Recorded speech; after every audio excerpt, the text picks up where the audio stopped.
Selamat pagi Sobat JKN, bagaimana kabarnya hari ini? Insya Allah sehat ya. Wah, kembali lagi di podcast Centang JKN BPJS Kesehatan Cabang Solo. Tentunya bersama saya Mesa.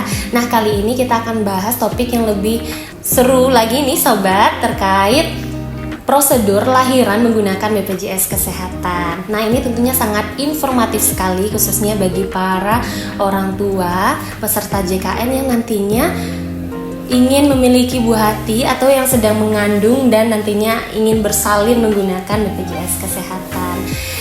Tentunya Mesa tidak akan bahas ini sendirian karena ditemani oleh kakak. Di sini ada Kak Genisa. Halo Kak Ica. Halo Mesa, apa kabar? Halo Kak, gimana Kak kabarnya hari ini? Alhamdulillah baik, sehat. Mesa gimana? Alhamdulillah baik juga Kak Ica. Baik Sobat, kita udah gak sabar ya bincang-bincang sama Kak Ica di sini. Namun sebelum itu boleh dong kita kenalan dulu sama Kak Ica. Oh iya, kenalan singkat saja ya. Boleh Kak. Nama saya Genisa Kemalasari, untuk jabatan staf edukasi dan penanganan pengaduan kantor cabang Solo. Wah, pas banget nih Sobat, kita bertanya ke pakarnya kayak yang setiap harinya Kak Ica ini berhubungan langsung dengan peserta JKN tentunya. Baik Kak Ica, sebagaimana yang telah Mesa jelaskan tadi, bahwa topik kita pada hari ini adalah tentang bagaimana proses lahiran menggunakan BPJS Kesehatan. Sebelum kita membahas isu-isu, sebelum itu kita penasaran nih Kak, apa aja sih Kak prosedur lahiran menggunakan BPJS Kesehatan? Tadi prosedur lahiran menggunakan BPJS Kesehatan ya. Jadi intinya semua penyakit itu ditanggung oleh BPJS Kesehatan ya Misa, itu catatannya, berdasarkan indikasi medis dan prosedur yang berlaku. Nah, tentunya persalinan adalah salah satu yang termasuk yang dijamin oleh BPJS Kesehatan. Terkait prosedur lahiran menggunakan BPJS Kesehatan, itu ada beberapa poin yang harus kita perhatikan. Yang pertama, pastikan ibu hamil sudah terdaftar sebagai peserta aktif BPJS Kesehatan atau peserta JKN aktif. Yang kedua, ditangani di fasilitas kesehatan tingkat pertama atau yang disebut dengan FKTP nih, seperti klinik pertama, puskesmas, DPP atau dokter praktik perorangan. Yang ketiga, untuk prosedur selanjutnya, Ibu menunjukkan nomor identitas kepesertaan JKN. Dalam hal ini, nomor identitas peserta JKN kita adalah nomor induk kependudukan yang ada di KTP atau di KK. Atau KIS digital dari aplikasi mobile JKN juga bisa. Dan yang keempat, apabila kehamilan berisiko tinggi atau mengalami gangguan, penyulit, kelainan dalam proses persalinan, maka si ibu akan dirujuk persalinannya ke fasilitas kesehatan tingkat lanjut Mesa. Oh, atau rumah sakit ya Kak? Iya. Kak? Nah, itu tentunya sesuai dengan indikasi medis dan prosedur yang berlaku. Oh gitu Kak Ica. Oh berarti untuk alurnya itu pertama nih Kak, si ibu harus memastikan dulu ya Kak ya, Iya, bahwa JKN-nya aktif. Dan untuk prosesnya tadi bisa datang langsung ke FKTP. Fasilitas kesehatan tingkat pertama ya. Oke, siap Kak Ica. Nah, selanjutnya nih Kak, sekarang lagi banyak dibicarakan dan isu-isunya bahwa ibu yang mau bersalin nantinya harus ANC. Nah, Mesa bingung nih Kak, apa sih yang dimaksud dengan ANC itu Kak? Oh iya, ANC itu adalah antenatal care atau pemeriksaan kehamilan yang bisa dilakukan sejak awal kehamilan sampai jelang persalinan oleh si ibu. Kalau ANC ini dianjurkan dilakukan minimal 6 kali selama kehamilan. 1 kali di trimester pertama, 2 kali di trimester kedua, dan 3 kali di trimester ketiga. Nah, untuk isu yang beredar saat ini nih, ibu hamil itu harus ANC. Kalau nggak ANC, harus tidak ditanggung nih persalinannya oleh BPJS Kesehatan. Itu sama sekali tidak benar. Kakak garis bawahi lagi ya, tidak benar.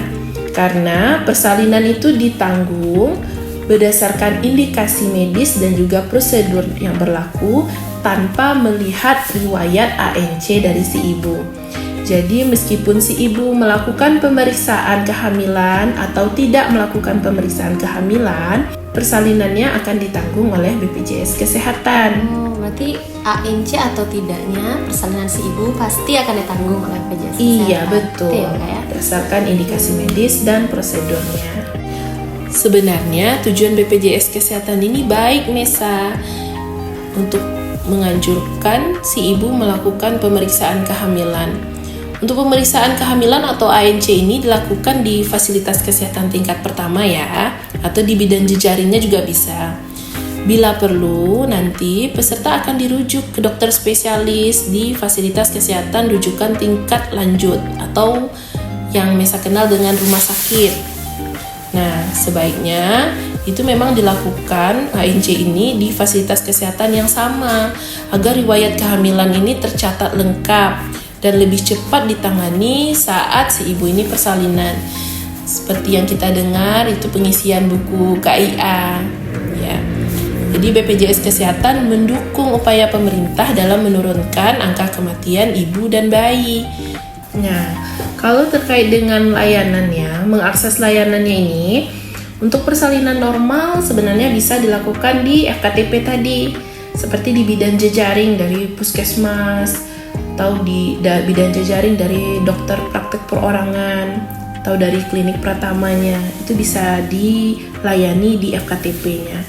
Dan bagi peserta JKN yang memiliki kondisi kegawat daruratan, kalau dalam kondisi kegawat daruratan tadi ya. Iya, benar, Kak. Nah, kalau untuk kondisi gawat darurat, misalnya si ibu ini sudah melakukan pemeriksaan kehamilan selama dia hamil, lalu tiba-tiba dia ketubannya pecah sebelum waktunya ya. Oh, nah, gitu, intinya si ibu langsung mengunjungi fasilitas kesehatan terdekat. Oh, boleh datang langsung ke vaskes yang terdekat gitu. Apakah ya, itu yang terdekatnya adalah rumah sakit, atau terdekatnya adalah FKTP, atau bahkan fasilitas kesehatan tingkat pertama yang bukan tempat dia terdaftar.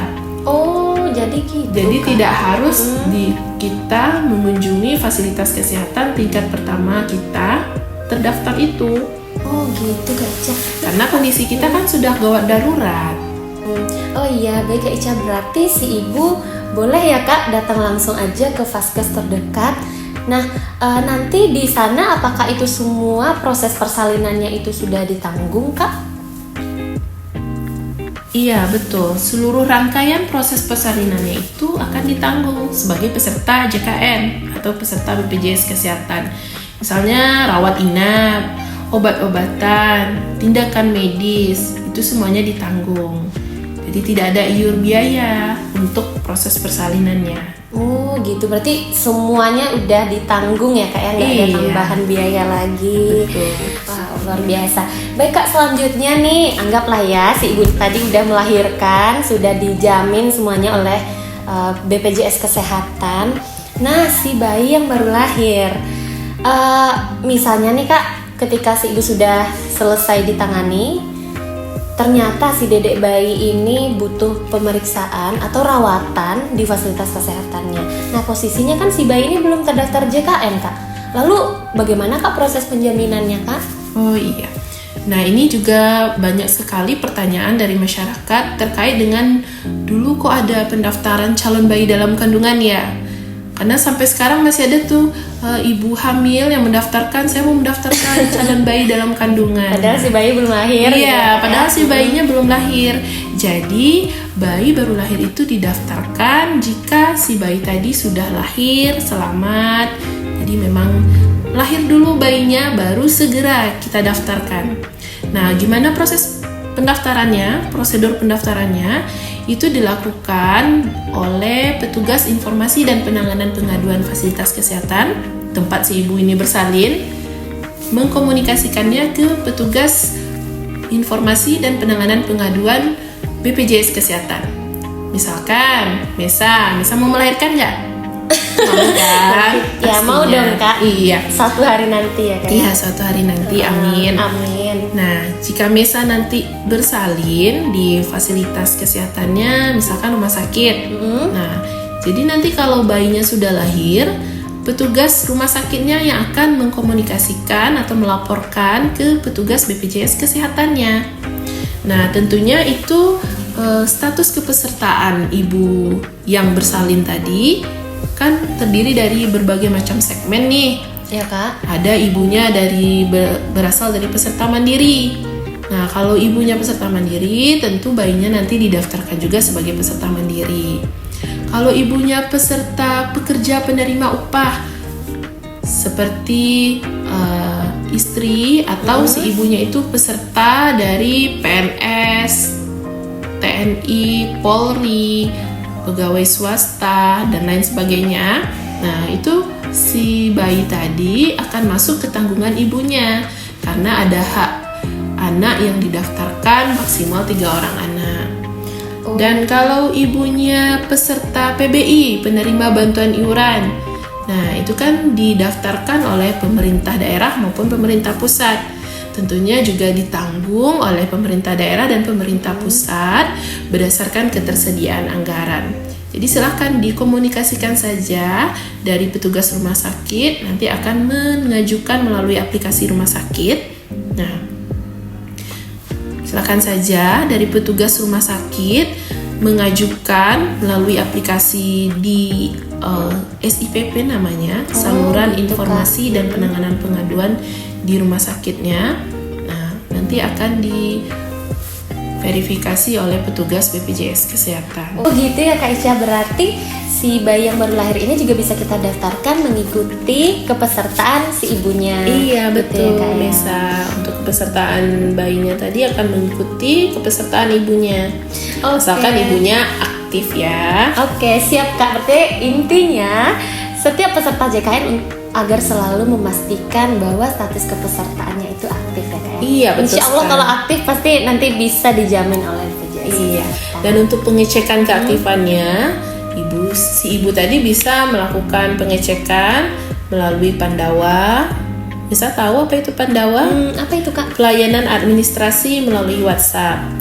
Nomornya di 0811 8165 165. Oh, bisa diakses lewat WA. Lalu lewat apa lagi Kak? Lalu bisa juga diakses secara mandiri melalui aplikasi Mobile JKN. Oh iya. Aplikasi Mobile JKN. Luar biasa sekali, terima kasih Kak Ica sudah Sama-sama. sharing kepada Sobat JKN di sini. Mulai dari tadi seperti apa prosedur lahiran menggunakan BPJS Kesehatan, dan juga tadi kita sudah mengenal apa itu ANC dan bagaimana proses penjaminan lahiran menggunakan BPJS Kesehatan. Terima kasih Kak Ica atas sharing informasinya. Sama-sama Mesa, sampai berjumpa lagi.